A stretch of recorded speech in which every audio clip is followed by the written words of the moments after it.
Hey guys, how you going? You're watching Will Kitching Fishing. Welcome to today's video.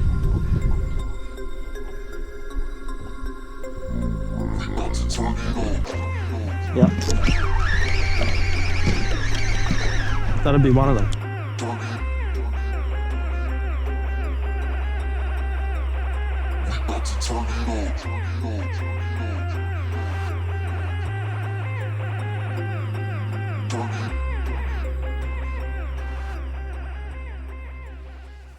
G'day everyone. If you're new around here, my name is Will Kitching and this is my channel about everything fishing.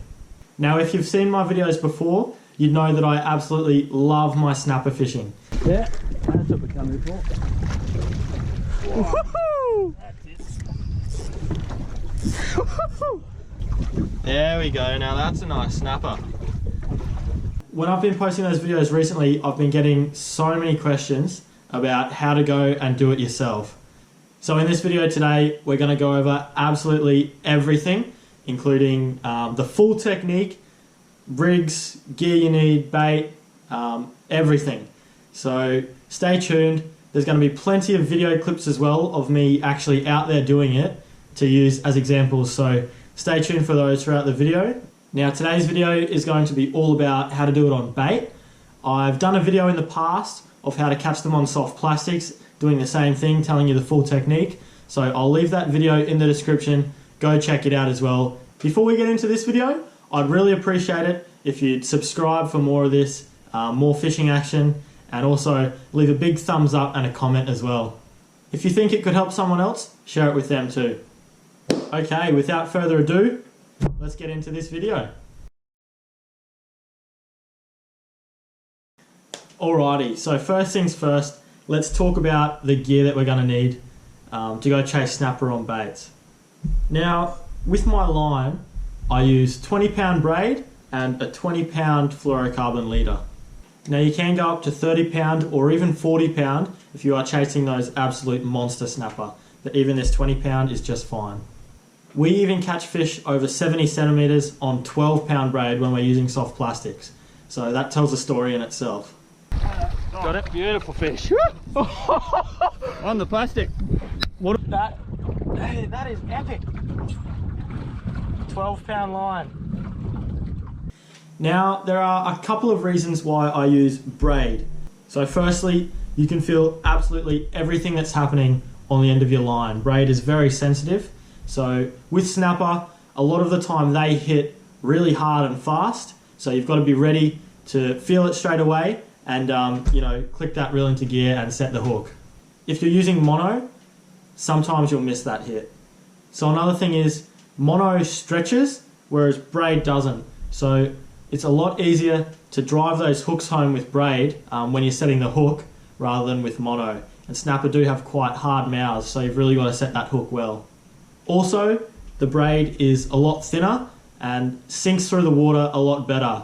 So you're going to be using nice small sinkers when you're floating baits down for snapper, and if you're using mono, a lot of the time it can make it really hard to get down there, even though you do want it dropping down slowly. Now, in terms of rod and reel setups, you can use spin gear. We do use spin gear at times. Good fish. Listen it off just a bit. That's good. That's a better fish. That's a good fish. What a cracking fish, Matt. Well done. Absolute beauty. For floating down baits, I definitely prefer these overhead combos, and that's for a couple of reasons. When I talk about the technique in a second, you'll hear me saying that you want to float those baits down nice and slowly for snapper, and a lot of the time, as that's dropping down, they will just absolutely smash it. So you have to be really ready to strike and set that hook. So with overhead reels, you can put your thumb on that spool and just slowly let that line out, controlling it. But then when a snapper does strike, you can quickly flick that lever up and set the hook. And you won't miss as many bites as with a spin reel, where firstly you might not feel the bite, but secondly it's harder to click that bail arm over. Whereas with this lever, you can just jam it up quickly and set those hooks. So imagine with a spin reel, that line's sort of flapping off and you can't really feel what's going on the end. But with this, you can have your thumb on the spool and it'll all run off evenly, nice and smoothly. And as soon as there's a tiniest little tap on the end of that line, you're gonna feel it straight away. Now, this reel is a TLD20 Shimano. That's an alright size. A lot of guys now are going to that really small sort of reel, but really strong. Same with the rods, really thin rods, but nice and strong. But I suggest just matching your rod up with whatever weight class of line you're using. So for example, 20 pound is about 10 kilos. So this is a 6 to 10 kilo rod. With your 30 pound, you might go a 10 to 15 kilo rod. So I hope that makes sense for you guys. But yeah, pretty simple stuff, I guess. And the last thing I'll say about the rod and reel is you just want something with a really nice smooth drag, because they're going to take some blistering runs and have some really big head shakes, as you're going to see in a few of these videos. So another good one. I've been floating down a pilchard. Oh geez. I've been floating down a pilchard all day. This is a good fish. This is a good fish. And you want the rod to have a nice sensitive tip, because they're going to really head shake and bump away and take some runs. So you want that nice sensitive tip to cushion that, but you want a strong mid to lower section so you can still give them a bit and turn their heads and get them up. They will get you in the reef if you let them.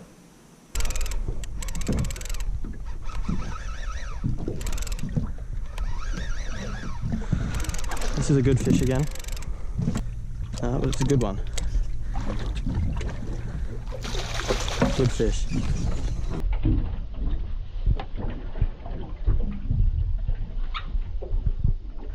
Alrighty guys, moving on from the rod and reel, let's talk about rigs. So when I fish for snapper, no matter what the situation, there's definitely one rig which I prefer, and that is a 2-hook rig where you have 2 hooks snelled together like this. So I'll give you a quick look at that. And what we do is we run a ball sinker straight down on top of those hooks like that. Now I have a video on my channel already of how to tie this rig, or I have 2 videos actually, so go check those out and it'll teach you how to do it.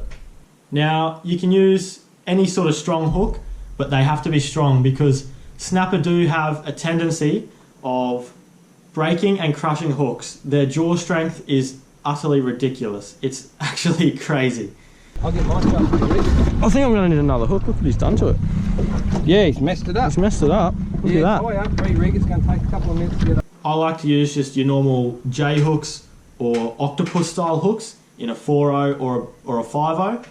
Or you can even go to a 6.0 if you're targeting those really big snapper, and I'm sure people even use bigger hooks. But yeah, I've landed some pretty big fish on 4.0s, so I just stick with that. So these are the exact hooks that we use. They're called Mustad Kirby Kendalls. So I'll put that on the screen for you so you can write it down. But yeah, they're super strong. And Dad, a couple of years ago, even caught a massive Samson fish on them, and they held up strong as. Whew. Wow. Look at that.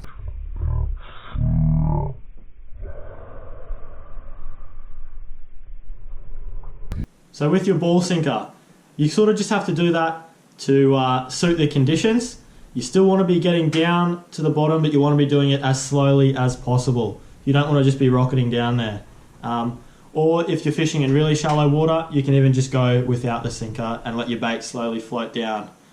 I'll talk about that a little bit more when I get into the technique in a second, but the reason this rig is so good is it allows the bait to look as natural as possible. So you can see there's just that bit of line between, and it can sort of wave around, and you can change the sinker weight so it's just floating down nice and slowly, and that's why I love this rig.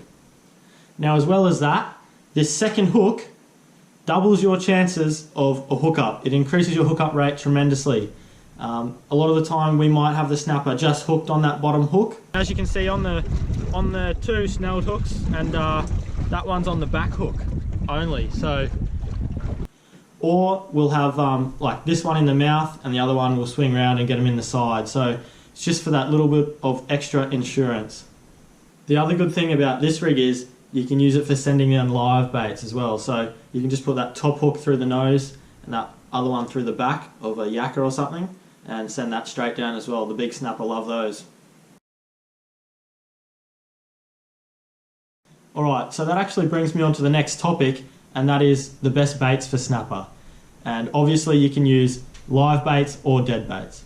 Now, some of the best dead baits that I've found are whole pilchards, whole squid, strips of mullet, bonito, even I've heard people catching them on mac tuna, things like that. But they really like those really oily fleshed fish. Even if you catch some yakkas and you want to use them as liveys but they die, you can cut the fillets off those, and slimy mackerel, everything like that. The snapper aren't really too fussy. So yeah, when you're using the pilchards and the squid, you just want to put those on whole. And with the cut baits, the flesh baits, you want to make those just nice thin strips so you have both hooks in it, but there's a little bit dangling at the bottom as well, because they really like that on the drop.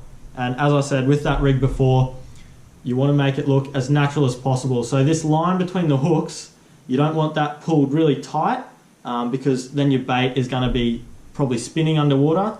You want a tiny bit of slack in that, so they just slowly drop down and waft in the current, and you know the bait isn't pulled tight and spinning, is what I'm trying to say.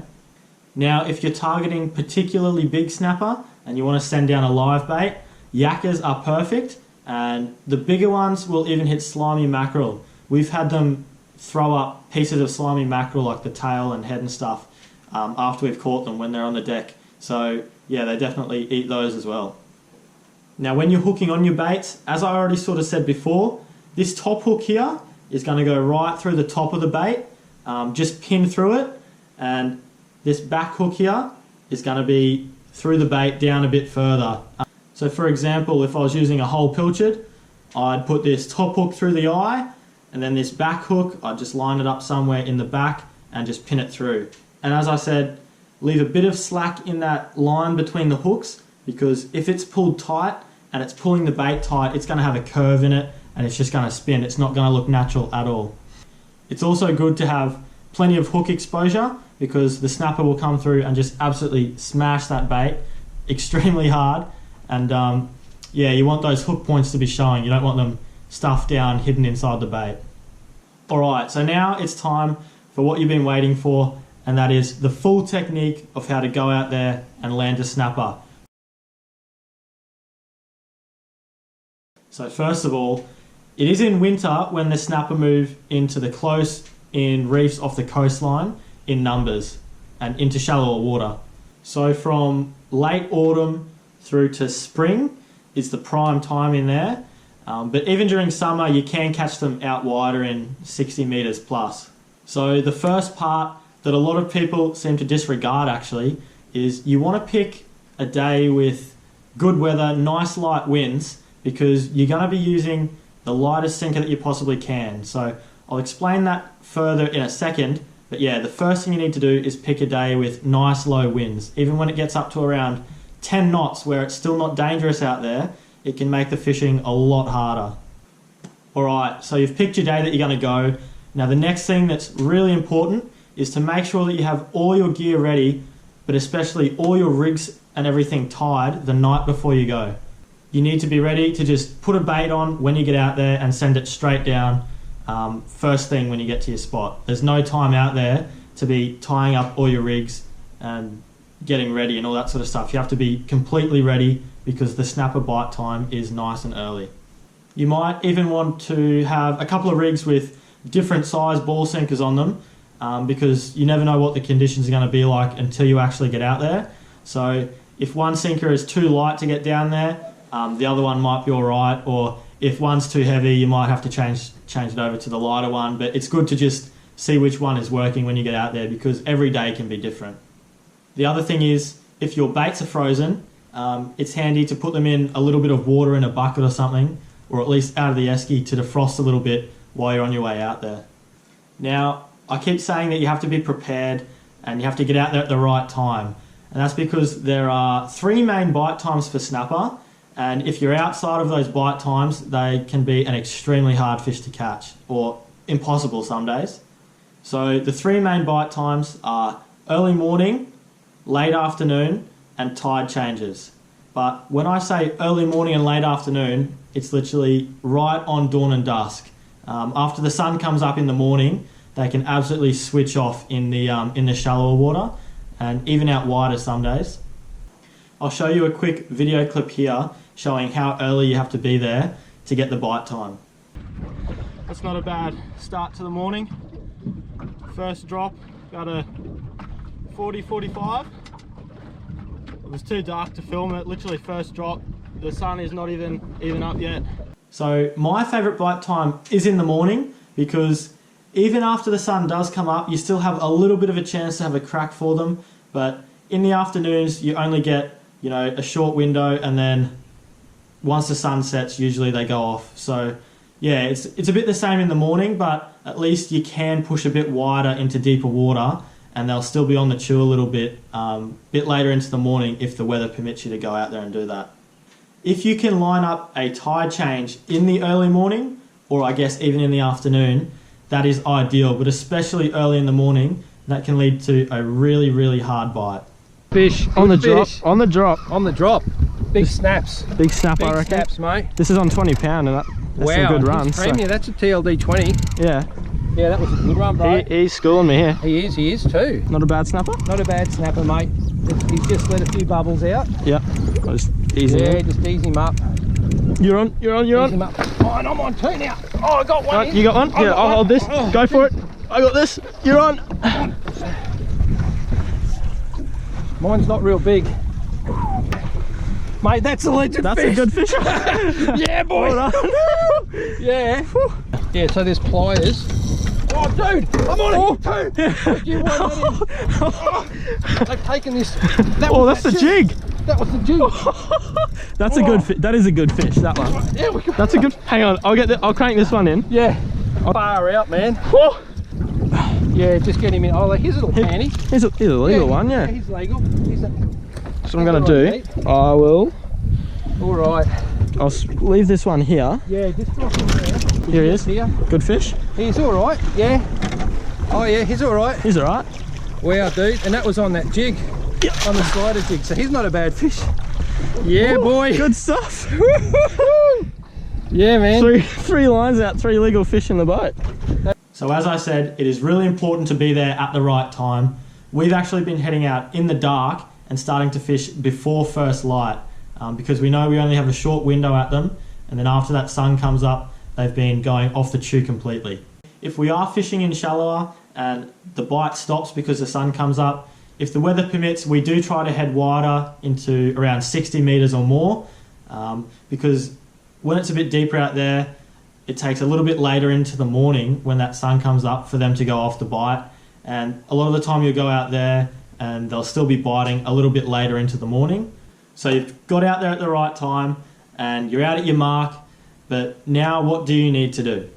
Well, the first thing that we like to do is we turn on our sounder and instantly start looking for either fish like snapper or bait schools hanging around some good bommies or something like that. You just want to slowly drive around the area looking for that on your sounder, because sometimes the snapper might be right on the bommy, they might be on some gravelly bottom off to the side. So you just want to sort of drive around and try and find some signs of life on that sounder. If you can't find any bait or larger fish on the sounder, sometimes it can pay to just pull up on your mark and have a drift, because a lot of the time you might just sort of accidentally stumble across a school as you're drifting. There's been a lot of times where that's happened to us as well, so even if you just find some good ground like your bommies and pinnacles, or even just some rough looking reef with a little bit of bait on it, it can be worth having a drift over that as well if you're struggling to find any big bait schools or schools of fish on your sounder. Alright, so now it's finally time to hook some baits on and drop them down. Now there's 2 different types of fishing for snapper. The first one is drifting and the second one is anchoring. So whether you're going to drift or anchor, the first thing you need to do is figure out which way you are drifting. Because even if you're anchoring, you want to know which way your boat is going to sit. Now when we're fishing offshore, a lot of the time we do drift because we like to cover ground, but when you're anchoring, it can be really handy to burley up, start a burley trail of cubes of pilchards and try and bring the fish to you. A lot of the time that can work really well too. So for starters, you want to look at which way the wind is blowing, because generally you go somewhat in that direction. So usually we'll get to our mark, or if we find a school of fish or whatever, we'll go upwind of that and just have a drift and see which way we actually drift. From there, every drift after that we know, and we can line ourselves up perfectly. We can drive straight over the top of our mark or the school of fish, and we know where to start our drift and head straight back over them. Now the way we do this is we use our tracking on the GPS, or the track, the snail trail, whatever you want to call it, but it's where on your GPS, wherever you drive, it leaves a track or a line behind you on the screen. So you want to have that turned on so you know your drift line, and you can go do that again. The other thing is, if you are drifting too fast, you may have to use a sea anchor or a drogue. So we do this a lot of the time because we're using such light sinkers. If we don't, even if we're drifting a tiny bit too fast, our lines will just end up on this massive angle right out the back of the boat, rather than sort of dropping more straight down. And it doesn't have to be dropping straight down, it can be on an angle, but sometimes if you don't use the parachute or the sea anchor, it can end up on just this massive angle and you feel like you're never going to get to the bottom. Another little tip is for boats with canopies. If you drop that down, fold it down, sometimes that helps because the wind can catch in that and it acts like a sail a little bit and pushes you along much quicker. So you see a lot of the time in our videos we have that folded down while we're drifting for snapper, because we're trying to slow our drift down. So when you're finally dropping your baits down, there is a little bit of a technique to it, because snapper love to hit on the drop. So as your bait is wafting down, that is when they love to eat it. This video that I'm about to play you is pure evidence of that. So check this out quickly. Yep. That'll be one of them. Yeah. Back my drag off a little bit this time. He's going. Yeah. This is a good one. They're good fish. They are. So whether you're using baits, lures, jigs, soft plastics, whatever, they love to eat it as they're dropping down. Now, a lot of the time, the slower, the better. So that's why we're trying to use as small a sinker as we can to still get us down into that zone. So snapper will happily come up off of the bottom 10, 15, or even 20 meters at times to eat your bait. So that's where you want your bait to be getting down to, into that zone close to the bottom. But you don't want it to be absolutely rocketing there. You want it to be slowly wafting down into that zone. So this is why it can pay to experiment with sinker size to see how light you can go but still get down close to the bottom. Now, if a snapper doesn't hit you on the drop and you do make it down to the bottom, that's okay, because you can still get snapper down there, and also your other reef species bycatch like this Moses perch that I got. That's a good bit of bycatch. The old Moses perch, very, very tasty. Or even things such as pearl perch. That's what we come out here for. Fish like that. Sweet lip. Yeah, how awesome is that for a fish? All sorts of reef fish. But the truth is, for snapper, this technique works best as it's floating down. That's when you're most likely to get a snapper, and especially the bigger ones. So when a snapper does hit your bait, 99% of the time it won't be a bite. Even the smaller ones will just absolutely smash it, and the bigger ones definitely will. They'll just absolutely hammer it.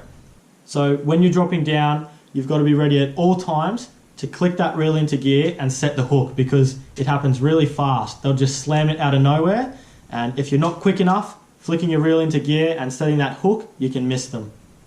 Now snapper, especially the bigger ones, do have quite hard mouths, so you want to make sure you get a good hook set on them. Don't go crazy and try and rip their head off, but you want to get a nice solid hook set in there. So when you're snapper fishing and floating baits down, you want a pretty firm drag, but you don't want it absolutely locked up, because you need that firm drag to get a good hook set in and fight them. But if you have it too tight, first of all, they'll either bust you off because they hit that hard and fight that hard. But secondly, you can pull the hooks, because They have massive head shakes. Your rod tip's going to be absolutely thumping. So if your drag's too tight, when they do that, the hooks can pull straight out of their mouth sometimes. Alrighty, so just a really quick recap of all that. So number one, check your weather and make sure that's good for starters and get everything ready the night before. And then make sure that you get out there at the right time, nice and early. Number two, when you get out there, watch your sounder. Look for some bait, look for some bigger fish, and even just look for some good ground that you can drift over and try and find some fish. Number three, make sure that bait is looking nice and natural, and then try and drop it down on them as slowly as possible, but make sure you're getting into that zone.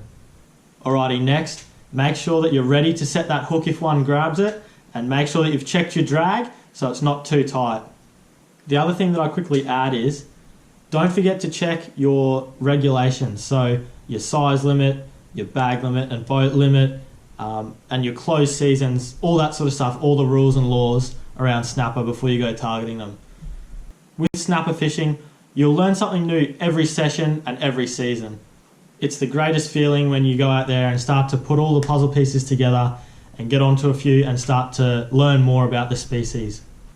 Now, if you're going to keep some for a feed, I highly suggest that you bleed them. We didn't used to do it, and we started to do it, and the eating quality is that much better. The fillets are a lot wider and firmer and cleaner, and I'll show you an example of that actually. That is why we bleed our fish. As you can see, that is just pure white. That's straight off the fish, not washed underwater or anything. That is amazing. I do think it makes them a lot tastier as well, and that's all fish, but yeah, the snapper especially. And when you're bleeding them, you don't want to just cut their throat like a lot of people do. That's not actually doing anything really. You want to cut in behind their gills. You want to get the knife right in there on both sides of the fish and cut right from the top down to the bottom, round under their chin, and you'll see the blood start to drip out on each side. After this, you want to get them straight into a nice cold ice slurry in the esky to keep them in top shape for the plate. Well, that brings us to the end of another video, guys. I really hope this one's helped a lot of you, whether you're trying to catch your first snapper ever or go out there and improve your techniques. I really hope that this video has helped. Feel free to check out my other snapper videos. We've had some pretty good sessions lately, and throughout those I talk a lot about what we're doing as well. And don't forget that I've left the link in the description to how to catch snapper on soft plastics as well, the video I made last year. If you enjoyed this video or if it helped you, don't forget to subscribe, leave a big thumbs up below and a comment if you have any other questions. And if you think this could help one of your mates, make sure you share it with them as well. Stay tuned for more videos like this and more awesome fishing action. There's plenty to come and more snapper to come hopefully. Until next time, tight lines guys, and thanks so much for watching.